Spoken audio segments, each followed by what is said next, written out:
Bismillahirrahmanirrahim. Assalamualaikum warahmatullahi wabarakatuh. Alhamdulillah wassalatu wassalamu ala Rasulillah wala haula wala quwata illa billahil aliyyil azim. Asyhadu an la ilaha illallah wa asyhadu anna Muhammadan abduhu wa rasuluh la nabiyya ba'dah, amma ba'du. Jamaah salat zuhur yang dirahmati Allah Subhanahu wa taala, kita panjatkan puji dan syukur kehadirat Allah Subhanahu wa taala. Alhamdulillah, siang hari yang penuh berkah ini kita kembali hadir memenuhi panggilan Allah Subhanahu wa taala melaksanakan salat zuhur secara berjamaah. Mudah-mudahan kita selalu istiqomah dan menjadi kebiasaan kita sampai akhir hayat, amin ya rabbal alamin. Dan sembari menunggu waktu istirahat, kita lanjutkan kajian pembacaan kitab Al-Arba'in An-Nawawiyah, yang pada pertemuan yang lalu kita sampai pada hadis yang ke-29, yang mana bunyi hadisnya telah kita bacakan pada pertemuan yang lalu. Maka insyaallah pada pertemuan kali ini akan kita ambil beberapa faidah dari hadis ini. Qala al-musannifu rahimahullahu ta'ala wa nafa'ana bihi wa bi'ulumihi fid dharain amin. Al-hadis at-tasi' wal 20. Hadis yang ke-29 dari kitab Al-Arba'in An-Nawawiyah. An Mu'az ibn Jabal radhiyallahu anhu. Diriwayatkan dari Mu'az bin Jabal radhiyallahu anhu. Jadi hadis yang ke-29 ini diriwayatkan dari Mu'az bin Jabal. Hadisnya sangat panjang. Nah, jamaah yang dirahmati Allah, Mu'az ini sosok yang menarik ya untuk kita kenali. Sahabat Nabi yang inspiratif dan biografi hidupnya bisa menjadi pelajaran bagi kita. Namanya mungkin sering kita dengar ya, Mu'az bin Jabal. Beliau ini asli orang Madinah dari suku Khazraj. Mu'az bin Jabal al-Khazraji al-Ansari, orang Ansar. Dan termasuk yang masuk Islam ketika usia beliau masih muda. Jadi diperkirakan Mu'az ini masuk Islam itu umurnya belum genap 18 tahun. Di dalam sejarah itu, dalam sirah itu disebutkan masih syabun amrat, anak muda yang belum tumbuh, apa namanya ini, bulu yang di pipi itu, cambangnya, belum tumbuh cambangnya. Karena kalau orang Arab menandakan orang itu dewasa, itu cambangnya tumbuh. Nah, Mu'az ketika masuk Islam itu cambangnya belum tumbuh, dia masih sangat muda. Diperkirakan belum mencapai usia 18 tahun. Dan beliau masuk Islam ketika masih di Madinah dan Nabi masih di Mekah. Lalu bertemulah Nabi dengan pemuda-pemuda Madinah itu dalam sebuah tempat yang bernama Aqabah, sehingga dikenal dengan istilah Bai'atul Aqabah, Bai'at Aqabah. Nah, Bai'at Aqabah inilah yang kemudian menjadi cikal bakal hijrah. Jadi Nabi sebelum hijrah, Nabi bertemu dulu dengan orang-orang Madinah. Kami nanti akan hijrah ke Madinah, nanti kami disambut ya di sana, kira-kira begitu. Nah, baiatnya itu namanya Baitul Aqabah. Dan Mu'az sebagai anak muda ada di situ, hadir di situ. Disitulah beliau menyatakan diri menjadi seorang Muslim pengikut Rasulullah Sallallahu Alaihi Wasallam. Dan ketika Nabi hijrah ke Madinah, nah di situ Rasulullah kemudian menetap dan bersahabat dengan Mu'az ini. Mu'az ini kemudian dipersaudarakan oleh Nabi dengan sahabat namanya Abdullah bin Mas'ud radhiyallahu anhu. Karena Nabi itu ketika sampai di Madinah, itu sahabat-sahabat yang dari Mekah dicarikan saudara angkatnya di Madinah.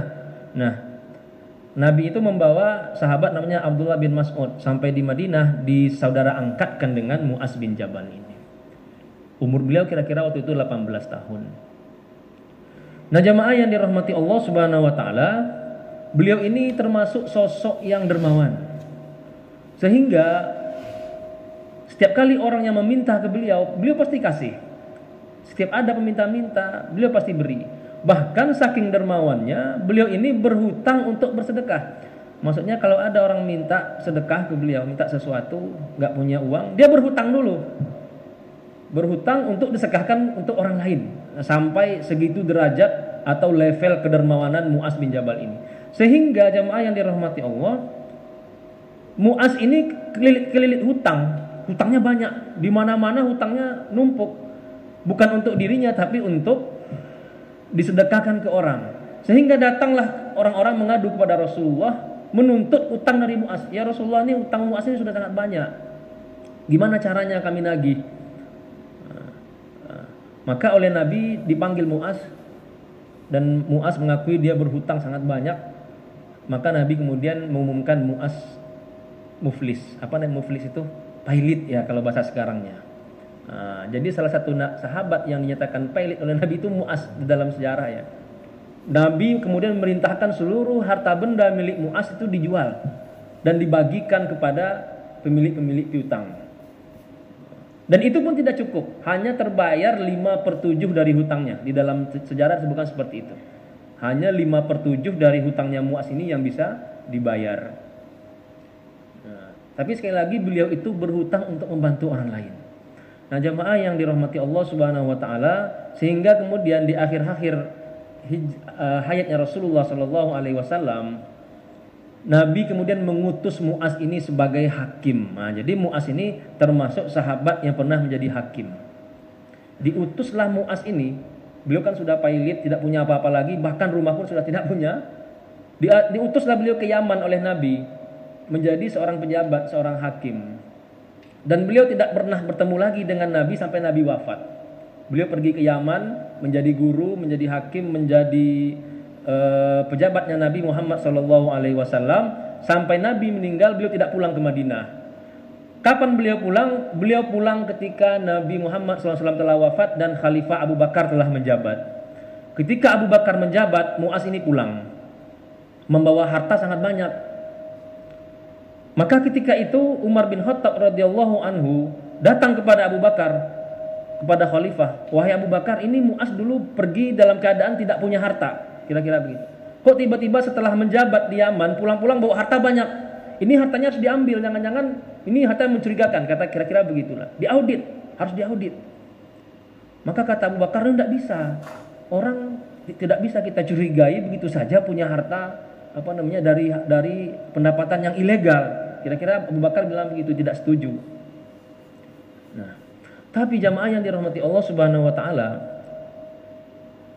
beberapa hari kemudian Mu'az datang sendiri kepada Abu Bakar membawa seluruh hartanya dan diserahkan kepada Abu Bakar dan mengatakan ini harta semuanya untuk kaum muslimin.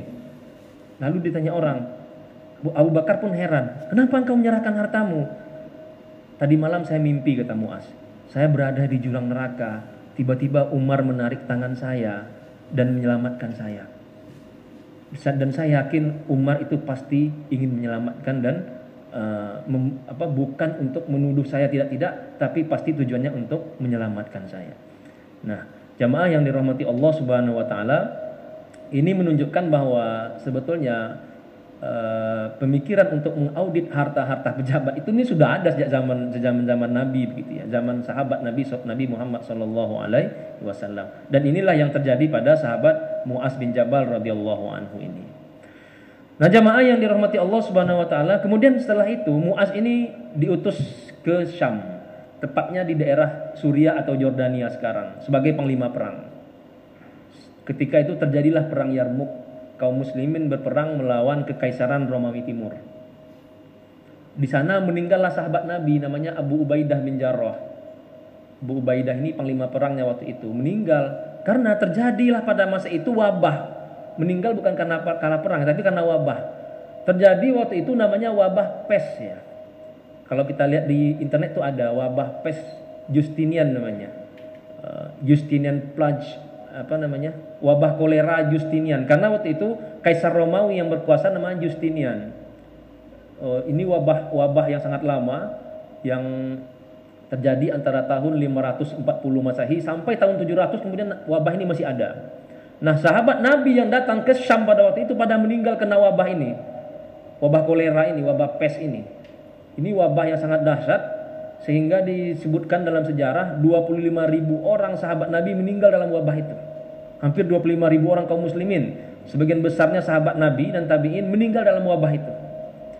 Dan wabah itu telah menghabiskan sekitar 1/4 penduduk dunia pada zaman itu. 1/4 penduduk dunia meninggal dalam wabah Justinian itu. Nah, Abu Ubaidah bin Jarrah di Syam meninggal, lalu digantikan oleh Mu'az ini. Mu'az pun terkena wabah di situ. Dia, istrinya dan anak-anaknya semua terkena wabah di Syam. Dan beliau meninggal di situ, kemudian anaknya meninggal di situ dan dikuburkan. Kalau sekarang daerahnya itu ada di sekitar Jordania bagian utara. Nah, kalau ingin berziarah ke kubur Mu'az bin Jabal, datang ke Jordania, di situ ada kuburan Mu'az bin Jabal yang meninggal karena wabahnya. Nabi semasa hidup pernah berpesan, kalau ada wabah di suatu tempat jangan pulang dan jangan keluar dari situ, dan yang dari luar jangan masuk ke situ. Ya, yang kita kenal dengan istilah karantina ya kalau sekarang itu ya. Di kalau dulu namanya Pak? Di lockdown. Syam itu tuh waktu di lockdown. Sahabat Nabi yang ada di Syam tidak boleh keluar, dan yang ada di luar tidak boleh masuk ke Syam. Sehingga terjadi kelaparan hebat yang disebut dengan Amur Ramadah, tahun kelaparan di masa Umar bin Khattab. Dan akhirnya Mu'az bin Jabal meninggal di situ dalam usia 34 tahun diperkirakan. Jadi Mu'az ini meninggal dalam usia muda, sehingga riwayat anak keturunan beliau itu tidak dapat kita ketahui apakah meninggalkan anak keturunan atau tidak.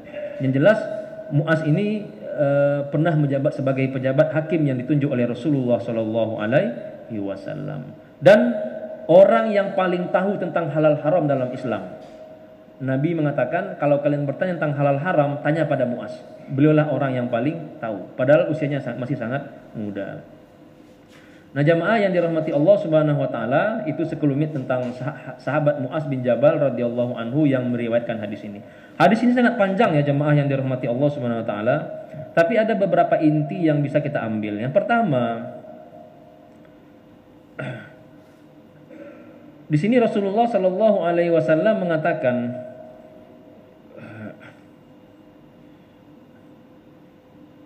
kepada Mu'az sambil Nabi sambil memegang lidahnya, itu Nabi berpesan kepada Mu'az, kuffa alaika haza, wahai Mu'az, jaga ini, jaga lidahmu. Ini di ujung hadis itu ya. Kuffa alaika haza. Kalau mau selamat, kata Nabi, selamat di dunia, selamat di akhirat, kuffa alaika haza, jaga ini, jaga lidahmu. Qultu, Mu'az bertanya dengan heran, ya Nabi Allah, wahai Nabi Allah, wa inna la mu'akhazuna bima natakallamu bihi. Ya Nabi, wahai Rasulullah, apakah kami akan dihukum hanya karena berbicara sesuatu? Apakah kami bisa berdosa karena lidah? Maka Nabi mengatakan, sakilatka ummuk. Sakilatka ummuka ini kata-kata celaan ya, kata-kata pengingat. Ya. Arti letter leg-nya, semoga ibumu kehilangan kamu. Artinya, wahai Mu'az, kamu ini kemana aja? Kira-kira begitu maknanya. Apa kamu tidak tahu? Wahal yakubbun nasa finnari ala wujuhihim. Tidakkah kamu tahu, wahai Mu'az, betapa banyak orang yang disungkurkan wajahnya di neraka? Au qala ala manakhirihim, atau Nabi mengatakan leher mereka disungkurkan ke neraka, illa hasaidu alsinatihim, akibat dari perbuatan hasil dari lidah mereka. Jadi Mu'az ini bertanya kepada Nabi, wahai Nabi, apakah lidah itu berbahaya? Bisa menjumuskan kami ke neraka? Nabi mengatakan, kamu ini belum tahu ya? Justru orang banyak disungkurkan ke neraka, wajah mereka disungkurkan ke neraka, leher mereka disungkurkan ke neraka, tidak lain adalah akibat dari hasaidu alsinatihim, akibat perbuatan kata-kata yang keluar dari lisan mereka. Nah, jamaah yang dirahmati Allah Subhanahu wa taala, ini hadisnya sangat panjang, ini sudah kita bacakan pada pertemuan yang lalu. Kira-kira inilah mungkin ujung dari hadis ini yang dapat kita ambil faidahnya.